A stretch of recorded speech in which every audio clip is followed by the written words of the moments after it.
आप देख रहे हैं निष्पक्ष दस्तक राजू यादव के साथ। कल संसद में राहुल गांधी के बयान पर सत्ता दल ने बड़ी बड़ी बातें की। उनके भगवान भोलेनाथ की तस्वीर पर, गुरु नानक पर कई सारी बातें राहुल गांधी ने कही, लेकिन उनके कहने का तात्पर्य दूसरा था। लेकिन राजनीति में हर आदमी अपने हिसाब से चीज़ों को मोड़ ले रहा है। उन्होंने जब हिंदू की बात की, सारे हिंदू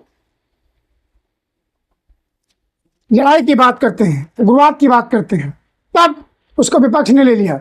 एमएसपी की बात की, तुरंत शिवराज सिंह चौहान खड़े होकर बोले। अग्निवीर की बात की, रक्षा मंत्री राजनाथ सिंह तुरंत तत्काल खड़े हो गए और जवाब देने लगे। लेकिन राहुल गांधी ने बड़ी बात की थी, नीट की, तब उस पर कोई भी दल खड़ा नहीं हुआ। धर्मेंद्र प्रधान संसद में खोजे नहीं मिल रहे थे कि आखिर कहाँ बैठे हैं वो, उस पर किसी का जवाब नहीं आया। अर्थात कहा जाए, जनमानव के जो भावनाओं से जुड़ी हुई चीजें हैं, आमजन से, उस पर सत्ता दल मौन हो जाता है। जहां पर उसकी अपनी राजनीति नजर आती है वहां पर चुपचाप बोलता है। उत्तर प्रदेश के मुख्यमंत्री योगी आदित्यनाथ ने कहा कि भारत के संविधान को राहुल गांधी के बयान ने लहूलुहान कर दिया है। लेकिन विगत 7 वर्ष में 70 परीक्षाएं निरस्त हुई हैं, उस पर किसी के कान में जूं नहीं रेंगते। आखिर क्या ऐसे ही युवा भारत बनेगा? इसी पर उत्तर प्रदेश भाजपा अध्यक्ष भूपेंद्र चौधरी ने आज प्रेस कॉन्फ्रेंस कर अपने बयान जारी किए। आइए सुनते हैं भूपेंद्र चौधरी क्या कहते हैं। असफलता के बाद, बार बार लॉन्च होने के बावजूद, फेल होने के बाद राहुल गांधी का प्रतिपक्ष के नेता के रूप में जो कल संसद में उन्होंने पहला उद्बोधन दिया है, उसमें झूठ, निराशा और तथ्यहीन बातों से भरा हुआ उनका उद्बोधन था। इतना ही नहीं, उनका अपने भाषण के दौरान आचरण भी संसदीय गरिमा के अनुरूप बिल्कुल नहीं था। लोकसभा में चर्चा के दौरान महामहिम राष्ट्रपति के अभिभाषण पर राहुल गांधी ने उस बाबत औपचारिकता बस एक भी शब्द नहीं बोला। सदन में राहुल गांधी ने न केवल झूठ बोला, बल्कि कांग्रेस के वरिष्ठ नेताओं को राहुल का ज्ञानवर्धन करना चाहिए और समझाना चाहिए कि भारत की संसदीय गरिमा को कम ना करें। श्री राहुल गांधी ने अपने भाषण में न केवल हिंदुओं का घोर अपमान किया, न केवल हिंदुओं को हिंसक, नफरती और झूठा बताया, बल्कि अग्निवीर, किसान, अयोध्या, माइक, सब पर लगातार झूठ बोलते रहे। इस कृत्य के लिए राहुल गांधी को अविलंब हिंदुओं का अपमान करने के लिए और सदन में झूठी बयानबाजी करने के लिए देश की जनता से अविलंब माफ़ी मांगनी चाहिए। राहुल गांधी को झूठ बोलकर, जो उनका स्वभाव है, झूठ बोलने के बाद वो भागने में एक्सपर्ट है। राहुल जी, आप सदन में झूठ नहीं बोल सकते। आपको अपनी बातों को साबित करना होगा। आप इस प्रकार से देश के बहुसंख्यक समाज का अपमान नहीं कर सकते। संसद में राहुल गांधी ने संपूर्ण हिंदू समाज को हिंसक और असत्यवादी बताकर हिंदू समाज का घोर अपमान किया। इसकी जितनी भी निंदा की जाए कम है। ये कांग्रेस पार्टी की पुरानी आदत है। कांग्रेस ने पहली बार ऐसा किया है, ऐसा नहीं है। अब कांग्रेस और उनका गैंग राहुल गांधी को सही ठहराने के लिए अनेकों बहाने बनाने का काम करेंगे, लेकिन सदन में राहुल गांधी ने स्पष्ट कहा है जो लोग अपने आप को हिंदू कहते हैं वो 24 घंटे में हिंसा हिंसा हिंसा, नफरत नफरत नफरत, असत्य असत्य की बात करते हैं। 99 सीटें जीतने पर हिंदुओं को हिंसक और नफरती झूठा बता रहे हैं।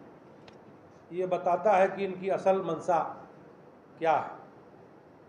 सच्चाई सब आपको पता है। 1984 में कांग्रेस की सरकार के समय सिखों का नरसंहार किसने किया था? सच्चाई ये है कि आपातकाल में आम लोगों को प्रताड़ित किसने किया था?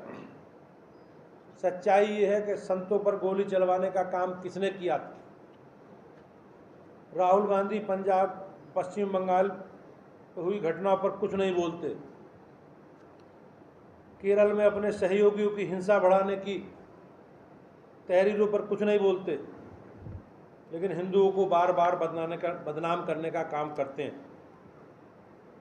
इन्हीं की सरकार के समय 2010 में तत्कालीन गृह मंत्री पी चिदम्बरम ने हिंदुओं को आतंकवादी कहा था। 2013 में पूर्व गृह मंत्री सुशील कुमार शिंदे ने भी हिंदुओं को आतंकवादी बताया था। 2021 में राहुल गांधी ने कहा था कि हिंदुत्ववादियों को देश से बाहर निकालने को कहा, और आज संपूर्ण हिंदुओं को असत्य और हिंसक कह रहे हैं। राहुल गांधी ने पहले भी कहा था कि मंदिर जाने वाले किस प्रकार का व्यवहार करते हैं। राहुल गांधी ने नेता प्रतिपक्ष की गरिमा को नीचा और कमज़ोर करने का काम किया है। समूचा देश राहुल गांधी के इस प्रकार की बयानबाजी से दुखी है, और इस बयान की जितनी निंदा की जाए उतनी कम है। हिंदुओं को हिंसक और असत्यवादी बताना, संसद की बहस के दौरान और ईश्वर के चित्रों को सामने रखना और राजनीति को इससे जोड़ना एक नेता प्रतिपक्ष को शोभा नहीं देता। 20 जनवरी 2013 को यूपीए सरकार में तत्कालीन गृह मंत्री सुशील कुमार शिंदे ने जयपुर में यह कहा था कि भाजपा और आरएसएस की तरफ से हिंसक गतिविधि और ट्रेनिंग कैंप चलाए जा रहे हैं। सदन के पटल पर जब उनसे इस विषय पर सवाल पूछा गया तो 20 फरवरी 2013 को सुशील शिंदे ने खेद व्यक्त किया था। राहुल गांधी को सुशील कुमार शिंदे से सबक लेते हुए खेद व्यक्त करना चाहिए।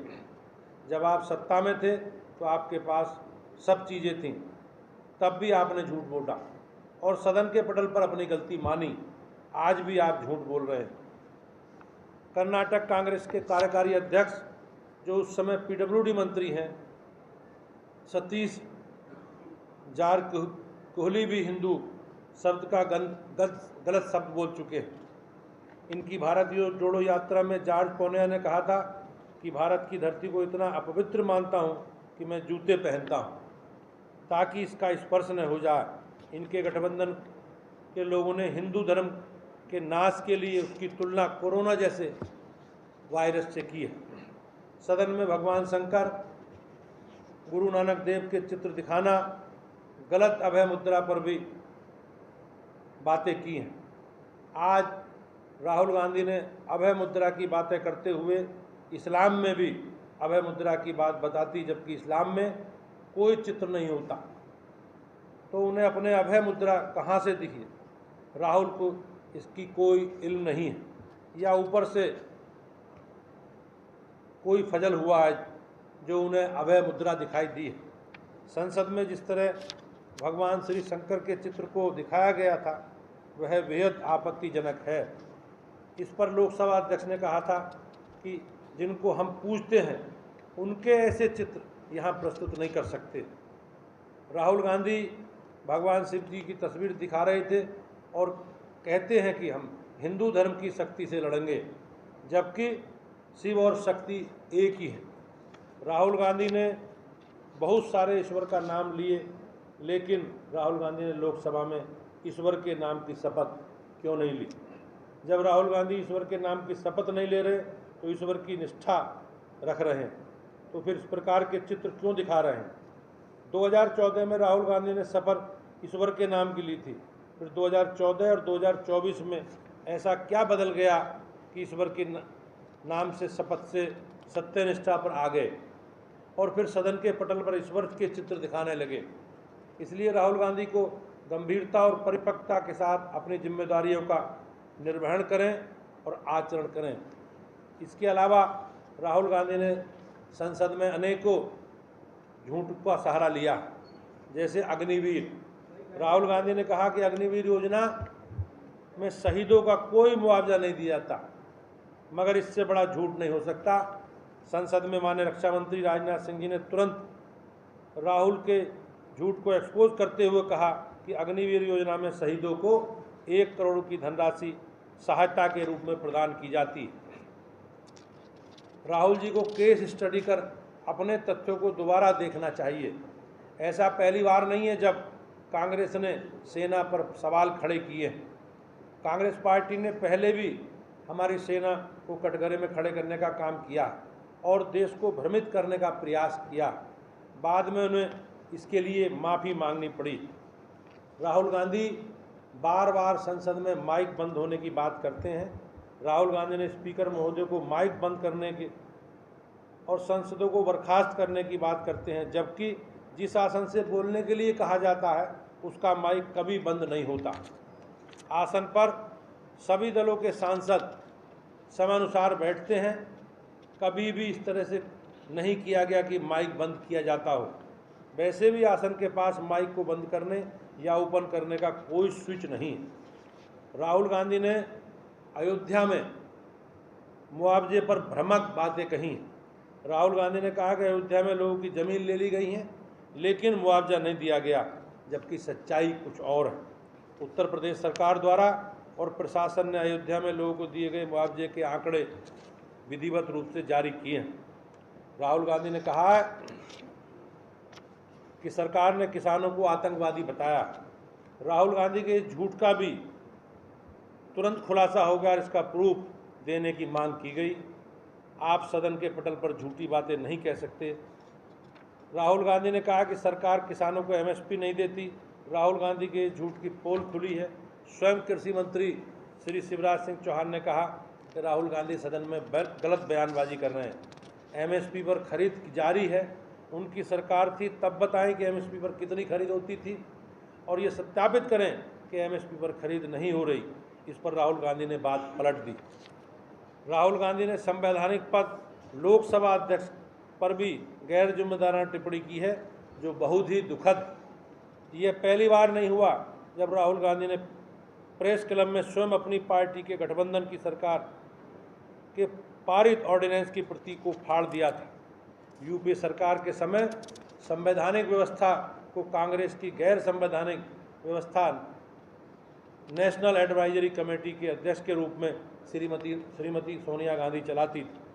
कांग्रेस का चरित्र संवैधानिक व्यवस्थाओं को कमज़ोर करना है। श्रीमती इंदिरा गांधी ने भी न्याय, संसद, न्याय प्रणाली और नौकरशाही जैसी संवैधानिक व्यवस्थाओं को कमज़ोर करने का काम किया था। राहुल गांधी भारतीय संस्कृति के अनुरूप किए गए व्यवहार को नहीं समझ पाते, क्योंकि उन्हें कोई हमारी संस्कृति के बारे में जानकारी नहीं। 2004 में जब राहुल गांधी किसी दायित्व पद पर नहीं थे तो उनके व्यवहार में नाटकीय और मजाक झलकता था, लेकिन आज राहुल गांधी लोकसभा में प्रतिपक्ष के नेता हैं। सबसे बड़ी पार्टी के, सत्ता पक्ष के बाद सबसे बड़ी पार्टी के नेता हैं और एक संवैधानिक पद पर। तो हम लोग उनसे उम्मीद कर रहे हैं कि वो परिपक्वता के साथ अपने व्यवहार और आचरण में सकारात्मक बदलाव लाएंगे। राहुल गांधी के भाषण के दौरान जो हमने देखा, बार बार पीठासीन अधिकारी की कुर्सी से उन्हें बोला गया कि आप अपने बात करते समय तर्क और पीठ स्पीकर की तरफ न करें, क्योंकि नियमानुसार कोई सांसद सदन में बोलता है तो उसकी पीठ पीठासीन अधिकारी की तरफ नहीं होनी चाहिए। बहस का लेवल इस तरह गिर गया है कि आज से पहले किसी ने इसके बारे में नहीं सोचा होगा।